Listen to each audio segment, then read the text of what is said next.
د برېښنا تولید دریو فابریکو کې تیرې کب میاشت کې نږدې 13,000 میګاواټه پر ساعت برېښنا تولید شوې ده.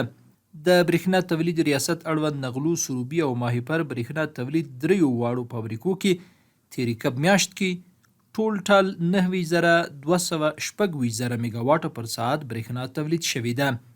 یاده موده کې د نغلو برېښنا تولید فابریکې کې 10,340 میګاواټ ساعت، سروبي برېښنا تولید فابریکې کې 10,811 میګاواټ ساعت او ماهیپر برېښنا تولید فابریکې کې 8,020 میګاواټ ساعت برېښنا تولید شوې ده.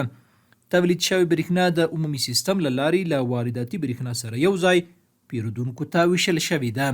د افغانستان برېښنا شرکت هیواد کې د اوبو برېښنا تولید فابریکو تجهیزاتو پر وخت رغونې سربیره د اوبو منظم مدیریت سره د برېښنا تولید لپاره تل کارنده هڅې کړي چې د هر بل وخت په پرتله د برېښنا تولید کچه کې مثبت بدلون راغلی دی.